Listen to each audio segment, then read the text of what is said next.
Alhamdulillah nahmaduh wa nasta'inuh wa nastaghfiruh wa na'udzu billah min syururi anfusina wa min sayyiati a'malina may yahdihillahu fala mudhillalah wa may yudhlil fala hadiyalah. Jamaah rahimakumullah, kita akan melanjutkan bahasan tentang khamar, narkoba, maisir dan judi. Pada pertemuan yang lalu bahasannya sampai asal mula khamar.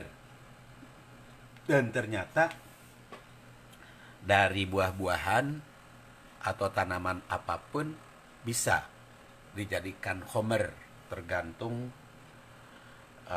campuran atau fermentasinya.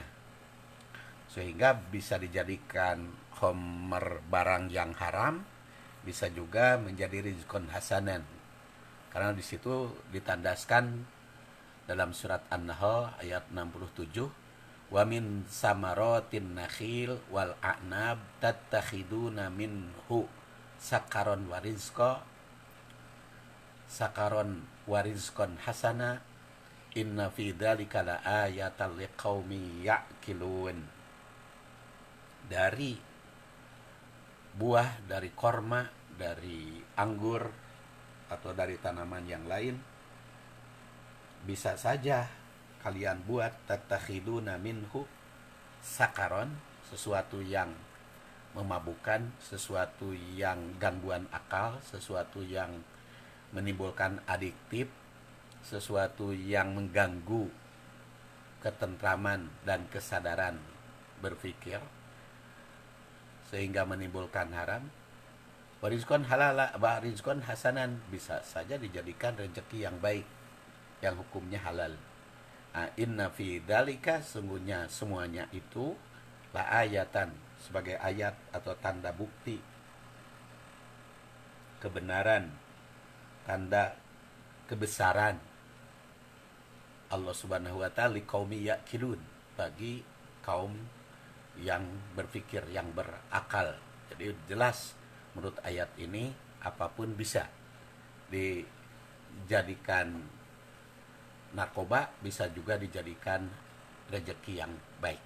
Oleh karena itu setiap muslim diperintah untuk menjadikannya rezeki yang baik. Kita lanjut sekarang ke hukum penyalahgunaan narkoba atau dan juga judi. Haramnya khamar dan judi itu diterapkan secara bertahap melalui turun ayat. Ya, sama hanya dengan riba, ya. Riba juga kan diharamkannya itu diturunkan secara bertahap. Jadi tidak sekaligus, tapi melalui tahapan-tahapan, sehingga mendatangkan kesadaran kepada umat. Dan tahap pertama, penjelasan tentang bahaya dan manfaat. Pokoknya kita perhatikan surat Al-Baqarah 219. A'udzubillahi minasyaitonirrajim. Yas'alunaka 'anil khamri wal maisir. Mereka bertanya tentang khamar dan maisir.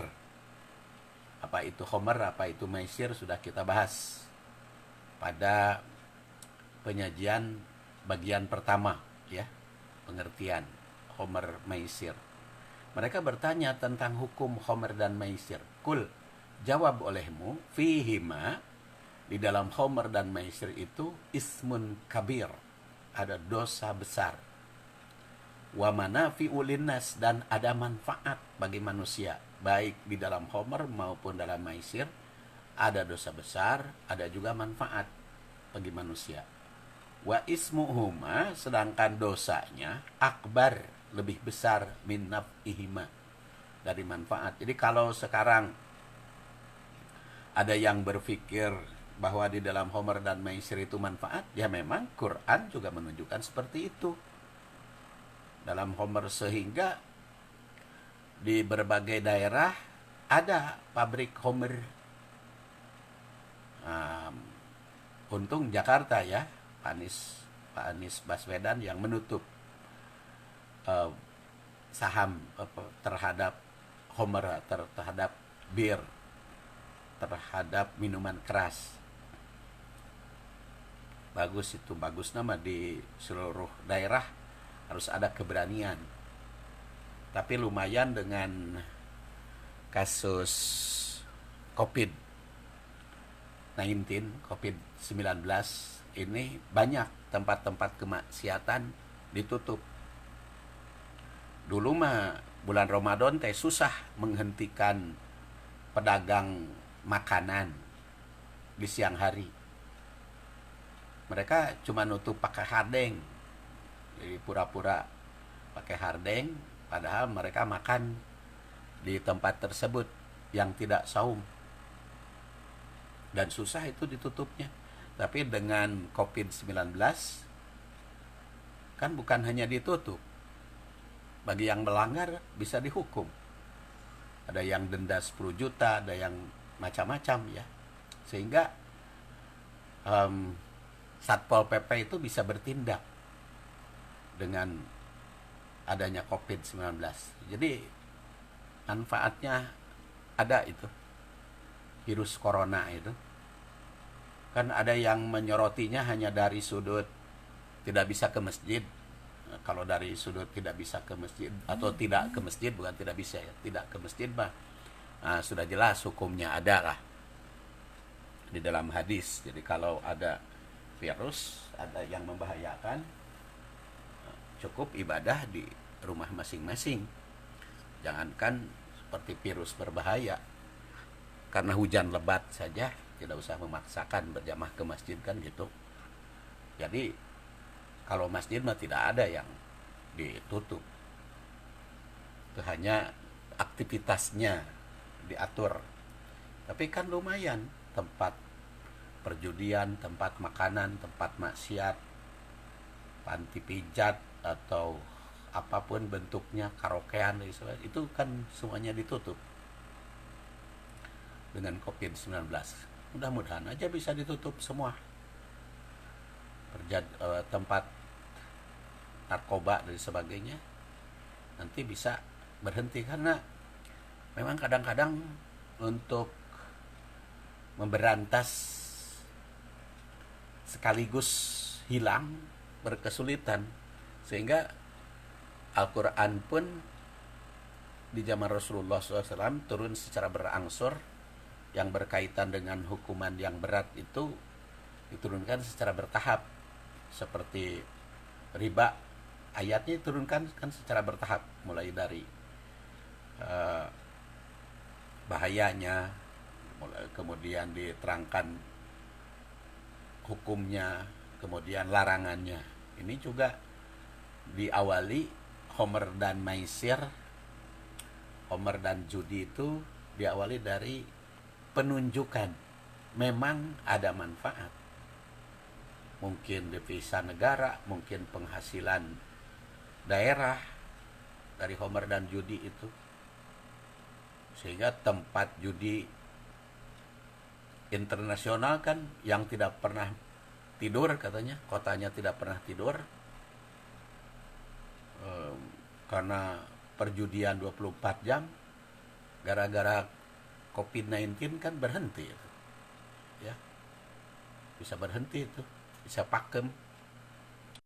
Kalau Masjidil Haram kan enggak berhenti kegiatannya. Coba itu tempat berjudi bisa berhenti. Jadi dengan aturan seperti itu, ya mungkin kalau Allah Subhanahu wa taala menghendaki berhenti semua tempat perjudian itu, maka virus semacam corona ini tidak berhenti di tempat perjudian.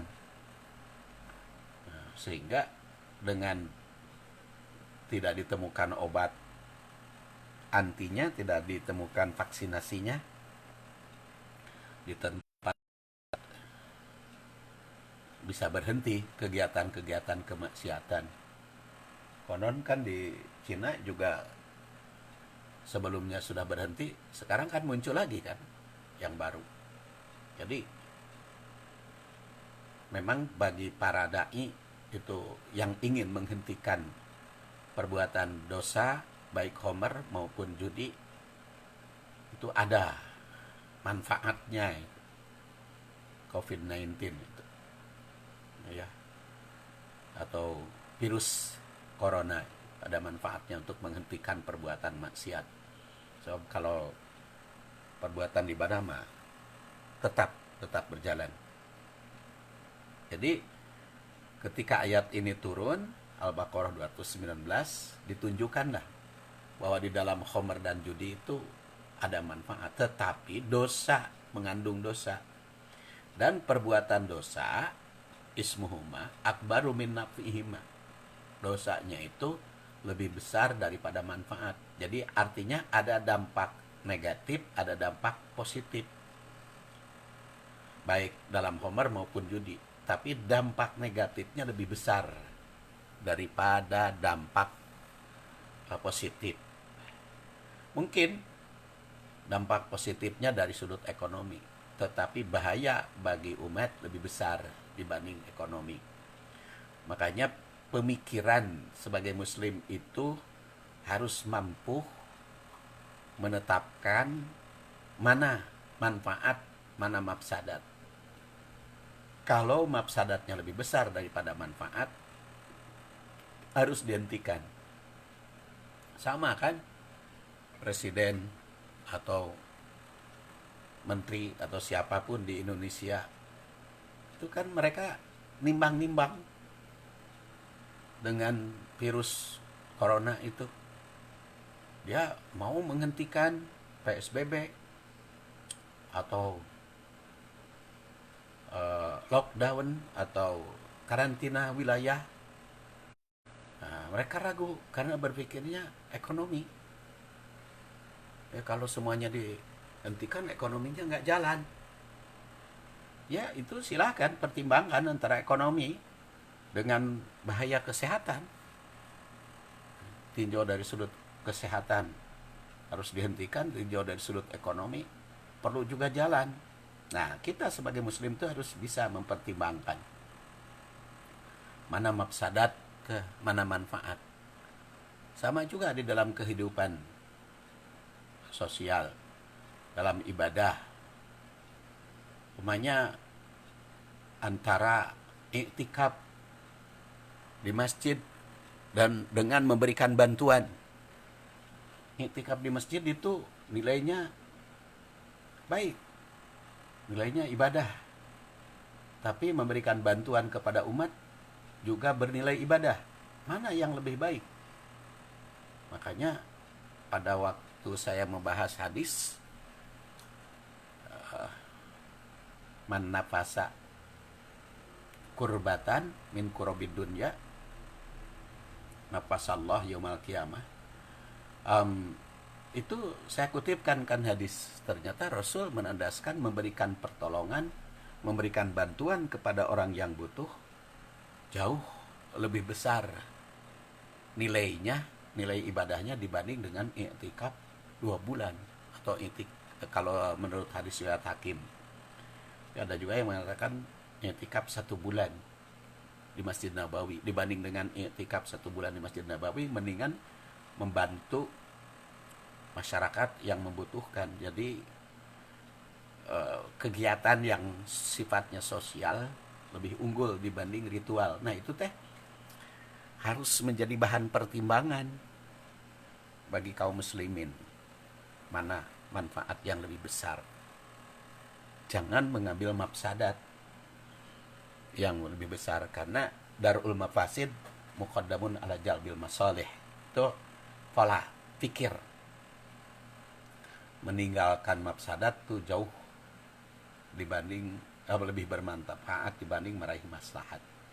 Nah, di sini juga ditandaskan oleh ayat. Jadi kalau khamr dan judi mah sudah dijelaskan oleh ayat. Jadi tidak usah berpikir lagi. Tinggal ismuhuma akbaru min naf'ihima. Jadi dosanya lebih besar daripada manfaat. Oleh karena itu harus ditinggalkan khamr dan judi, walaupun menguntungkan negara. Karena mafsadatnya lebih besar daripada manfaat. Wa yas'alunaka madza yunfikun, dan mereka bertanya tentang infak, nafkah. Nah, qulil afwa. Kalau tentang nafkah, ingat itu adalah kelebihan. Jadi mereka bertanya kepadamu tentang nafkahkan, katakan yang lebih dari keperluan itu, yang untuk berinfak dari lebih dari kebutuhan pokok atau kebutuhan fisik minimum, kebutuhan hidup layak, itu yang diinfakkan. Jadi itu juga di dalam menginfakkan juga kita harus mempertimbangkan antara manfaat dan mafsadat. Makanya ketika berbicara tentang infak, kan ternyata infak itu ya infak lebih dari kebutuhan. Ternyata yang paling tinggi itu kan dalam hadis adalah infak fisabilillah, infak yang produktif, yang bermanfaat bagi pengembangan dan peningkatan kualitas umat, itu lebih besar. Jadi kalau kita mau berinfak lebih itu kan ada yang nilainya 10, itu yang sifatnya sosial. Ada yang 700 yang bikin produktif dalam pengembangan Islam. Ada juga yang berlipat-lipat. Jadi kalau ada infak lebih itu mana? Ya sosial juga tetap perlu. Tapi jangan hanya kepada sosial, bagi-bagi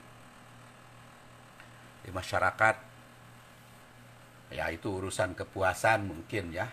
Bagi-bagi masyarakat, dipotret, selfie, siarkan di televisi, rame-rame. Ya kebanggaan, kepuasan silahkan saja, itu nilainya 10. Tapi ada juga yang nilainya produktif, nilainya 700, yaitu membantu pengembangan kualitas umat, dakwah, ikut membangun sekolah, majelis taklim, kegiatan pengajian, menerbitkan buku. Tapi memang sekarang ini umat rada susah urusan buku itu ya, buku-buku keagamaan. Peminatnya semakin kurang.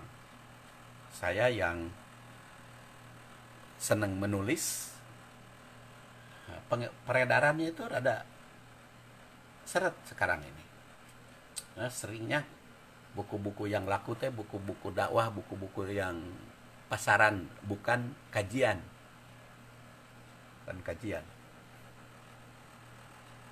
Ya, mahasiswa juga mungkin yang membeli buku saya itu karena mau ujian ya. Ya mudah-mudahan bukan karena ujian, tetapi karena ingin bermanfaat yang lebih jauh nanti setelah selesai juga dibaca. Karena ternyata sampai sekarang juga ada, kalau yang sudah lama, saya ingat yang sudah doktor itu ya, dosen dulu kan sempet gitu di Unisba itu membaca buku yang saya susun, namanya Bahtera Pernikahan. Dulu terbitnya kan udah lama, sehingga sudah rusak, sudah butut, sudah jelek. Pas nanyakan apakah masih ada buku tersebut, alhamdulillah ternyata buku saya yang lama juga masih manfaat. Jadi ya mudah-mudahan mahasiswa yang ikut kuliah sekarang juga karena terpaksa membaca buku yang membeli buku dari saya mulai awal mula nama untuk ujian UTS maupun UAS, tapi setelah nanti sarjana, setelah selesai kuliah, buku tersebut masih ada guna dan manfaat. Nah itu makanya diniatkan juga infak nafkah untuk penerbitan buku, dan itu berkaitan dengan dakwah produktif. Saya kira itu akan meraih 700 itu nilainya, bukan hanya 10 ya. Walaupun keadaan ya sebetulnya murah sih, 2 buku, Permata Hadis ketiga dan fikih ayat dan hadis waris dan jinayat cuma 100.000. Dan bagi kaum muslimin yang lain yang tidak ikut kuliah itu bisa pesan ya ke Gerai Ganesha nanti dikirim lewat ya jasa pengiriman, apakah antar saja, apakah JNE atau apa saja, nanti bisa dipesankan itu buku-buku yang saya tulis. Lumayan cukup banyak buku-buku yang saya terbitkan itu bermanfaat, dan insya Allah itu termasuk infak yang berlipat ganda karena produktif.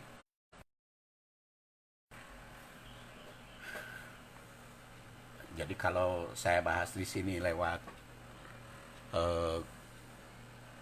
PPT ya dalam YouTube-nya, saya tidak mempamerkan wajah penampilan, biar bebas gitu. Kan tidak usah berdandan itu rekamannya kalau begini ya, cukup gambar. Jadi di sini kulil afwa, kadzalika yubayyinullah, demikian Allah Subhanahu wa taala menjelaskan lakum bagimu al ayat, ayat-ayat, la'allakum tatafakkarun, supaya kalian berpikir. Jadi homer dan judi ismun kabir wa nafi' linnas. Ada yang bermanfaat, yaitu yunfikun, infak. Daripada digunakan homer dan judi, mendingan dijadikan infak. Kalau dijadikan infak pasti bermanfaat, tidak ada mafsadat. Makanya kenapa dikaitkan anil khomri wal maisir, kemudian disambung yas'alunaka madayun fikun, tentang infak. Karena homer dan maisir itu kan menggunakan harta, padahal ada harta yang pasti bermanfaat, yaitu yang digunakan yunfikun. Untuk apa perbandingan seperti ini? Jadi ismuhuma akbaru min nafihima terus dikaitkan dengan nafak. Coba tatafakkarun, berpikir, gunakan akal pikiran. Bagaimana akal pikiran kita bisa normal kalau harta digunakan homer dan judi? Beda digunakan dengan yunfikun, infak fisabilillah. Jadi ayat 219 surat Al-Baqarah ini mengakui bahwa homer dan judi itu mengandung manfaat, dampak positif. Tapi ada juga mafsadat, dampak negatif. Namun mafsadatnya lebih besar daripada manfaat. Karena itu orang yang berpikiran waras, yang tatafakkarun, berpikiran waras, tidak akan menyalahgunakan homer. Karena itu pasti dampaknya negatif. Hanya orang yang kurang waras pikirannya yang menyalahgunakan homer itu. Homer baik dalam arti minuman keras maupun dalam arti narkoba. Narkoba itu kan menjatuhkan mulai dari artis, dan sekarang ini ada mafia narkoba itu. Putra-putra tokoh didatangi, terus pembesar hancurkan kewibawaannya dengan narkoba. Memang banyak artis-artis tenar berjatuhan, menjadi hancur luluh ya. Ini oleh karena itu dijelaskan dalam ayat. Cobalah berpikir antara mafsadat dan manfaat. Nah, kemudian tahap yang kedua menjelaskan implikasi hukum beribadah.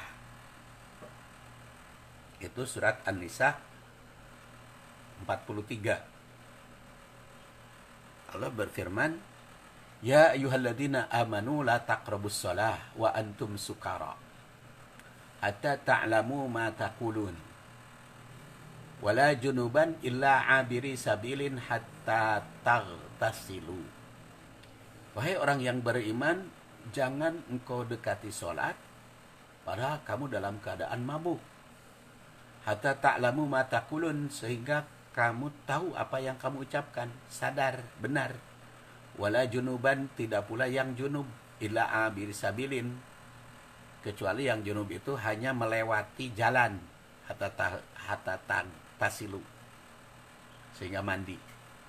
Jadi di sini pertama menjelaskan homer, kedua larangan sholat dalam keadaan mabuk sehingga sadar, ketiga bagi yang junub sebelum mandi. Tapi kalau abiri sabil, masuk atau jalan ke tempat sholat, gak apa-apa. Ya, oleh karena itu dipahami masuk masjid ya. Masuk masjid bagi yang junub. Karena yang dilarang itu sholat. Makanya bagi yang haid, di kalangan ulama ada yang berpendirian yang haid itu boleh saja masuk masjid. Karena yang dilarang itu sholat. Yang dilarang bagi yang haid itu. Nah, ada konsekuensi hukum dengan turun ayat ini.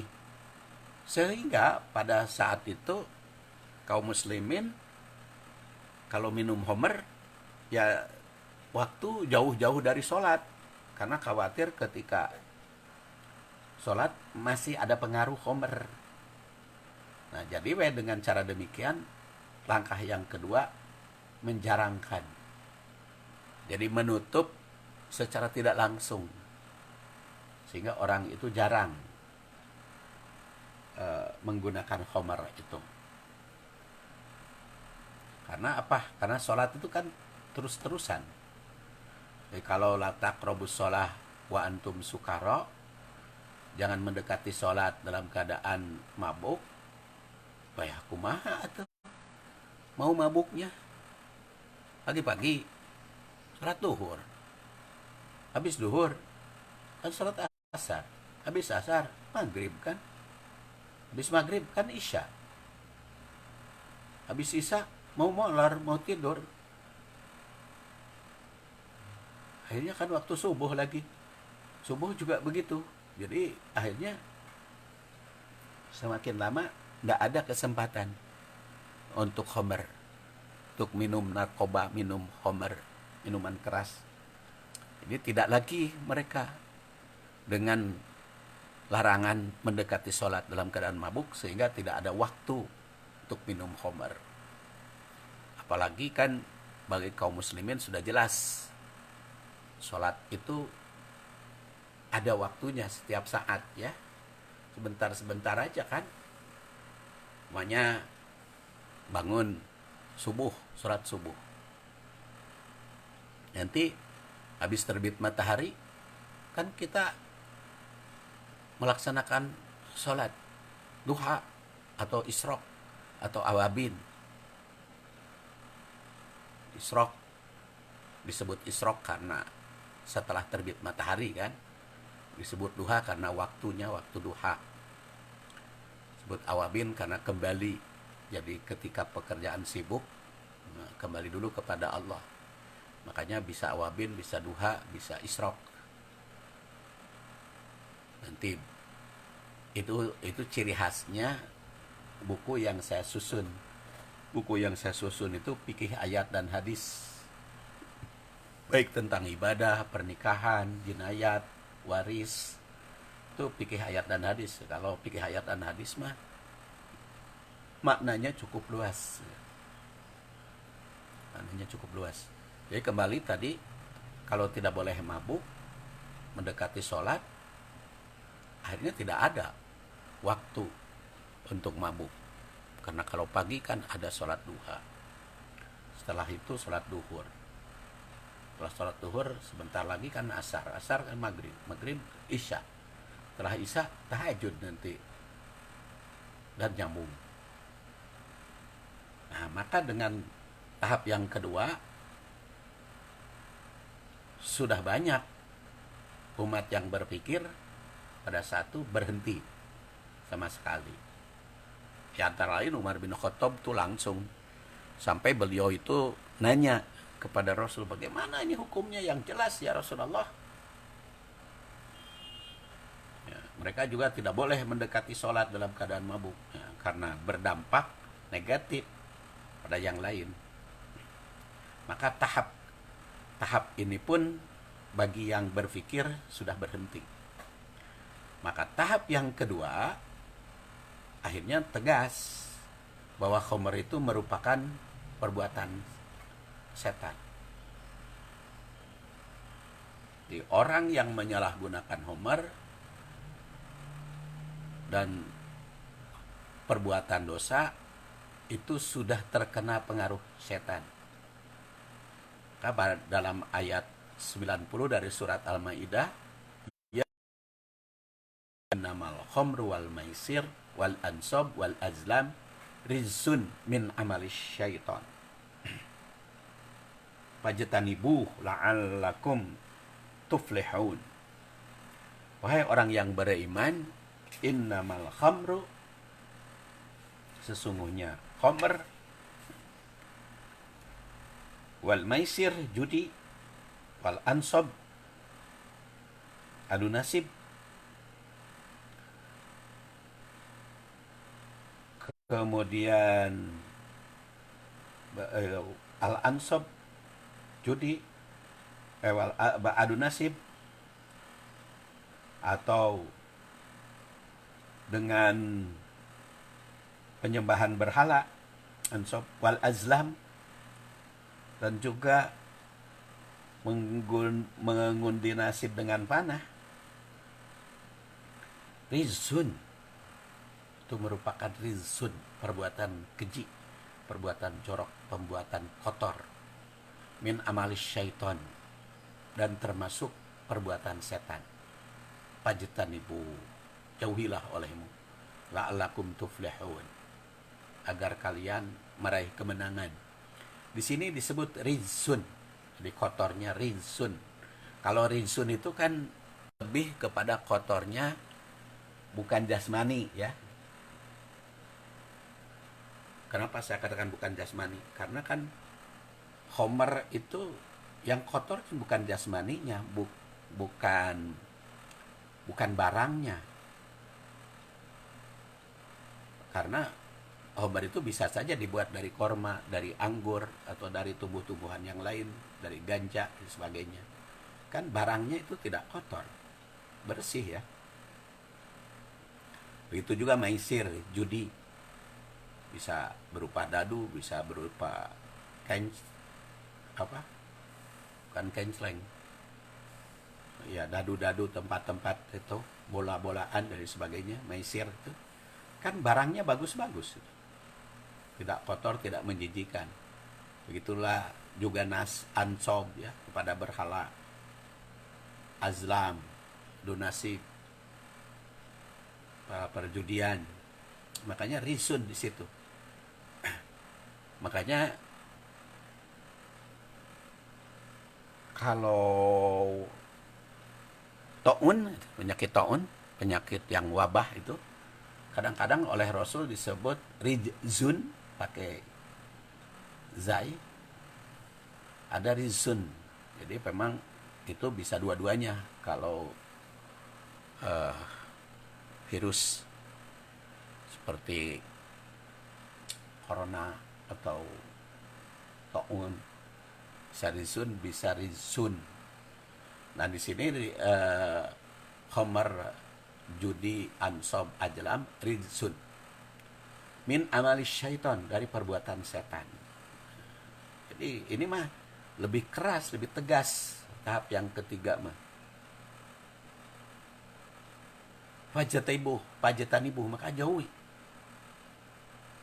La'alakum tuflihun, supaya kalian meraih kemenangan. Jadi kalau ingin menang, jauhi itu Homer, Maisir, Ansob, Azlam.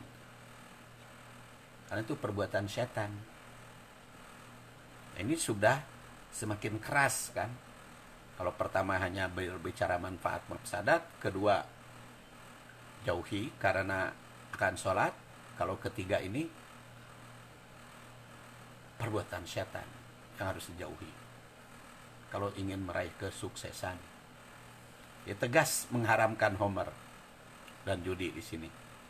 Bahkan ditandaskan sebagai perbuatan kotor, termasuk perbuatan setan. Nah, oleh karena itu, fajtanibuh, mesti dijauhi agar meraih keuntungan. Dengan demikian manusia yang tidak mau terkena pengaruh setan pasti menjauhi Homer dan judi. Maka setelah semakin jauh, maka turunlah ayat tahap yang keempat, yaitu surat Al-Maidah ayat 91. Innama yuridu syaitanu ayyuki'a bainakumul adawata wal bagda fil khamri wal maisir wa yasuddakum an dzikrillah wa anis shalah fahal antum muntahun. Innama, sungguhnya hanyalah, yuridu syaitan, setan itu berkeinginan, ayyuki'a bainakum al-adawah, bermaksud menimbulkan permusuhan, adawah, wal bagda, bencian, fil khamri, dalam urusan khamar, wal maisir, dan perjudian, wa yasuddakum, dan menghalangi kamu, an dzikrillah, dari ingat kepada Allah, wa anis shalah, dan melupakan salat, menghalangi salat. Fahal antum muntahun, apakah kamu mau berhenti? Nah, tegas di sini, mau nggak berhenti Homer dan judi? Karena akibat Homer itu banyak permusuhan, pertengkaran, bahkan sampai berani membunuh. Begitu pula judi. Karena judi itu kalau menang ketagihan, ingin menang terus. Kalau kalah penasaran. Karena kapan menang. Jadi nggak ada manfaatnya. Walaupun tadi disebut manfaatnya sedikit, tapi kalau bagi yang bersangkutan tuh rugi. Judi itu tidak pernah bisa berhenti, kesulitan akhirnya. Dan menimbulkan permusuhan, pertengkaran akibat dari Homer dan judi ini. Dan di samping menimbulkan permusuhan dan pertengkaran, kebencian sesama umat dalam Homer dan judi, juga wa yasuddakum an dzikrillah, bisa menjauhkan kamu dari zikir kepada Allah, menghalangi kamu dari zikir kepada Allah, anis shalah, dan dari sholat, gara-gara perjudian, gara-gara Homer, gara-gara narkoba. Fahal antum muntahun, apakah kalian mau berhenti? Keterlaluan lah kalau tidak mau berhenti. Itu bahayanya sudah jelas, dampak negatifnya sudah hebat, sudah demikian merusak. Apakah tidak kamu tidak mau berhenti? Menurut ayat ini, Homer dan perjudian itu dampak negatif baik bagi ritual seperti zikir dan sholat, Karena kan zikir itu harus selamanya. Ini terganggu oleh Khamar dan Maisir itu, zikir. Demikian pula sholat. Karena terhalang. Maupun pada sosial, yaitu karena menimbulkan permusuhan. Ini kan bisa krisis sosial. Bisa krisis dalam kehidupan sehari-hari. Tetangga, keluarga, masyarakat sekitar. Nah, karena menimbulkan permusuhan dan menimbulkan kebencian sehingga menimbulkan krisis. Oleh karena itu, tidak ada jalan lain terkecuali harus diberantas. Sehingga Utsman bin Affan itu menandaskan ijtanibul khamra, jauhi olehmu khamr itu.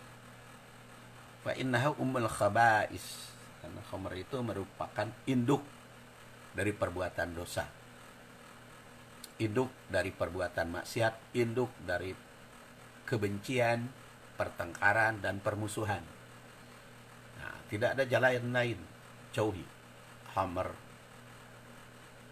itu ummul khaba'is, jauhi judi karena menimbulkan krisis ritual maupun sosial. Baik, saya anggap cukup dulu sampai di sini. Insyaallah bahasan berikutnya hukuman bagi yang terlibat khamr dan judi. Saya akhiri dulu. Subhanakallahumma wa bihamdik asyhadu an la ilaha illa anta astaghfiruka wa atubu ilaik. Wassalamualaikum warahmatullahi wabarakatuh.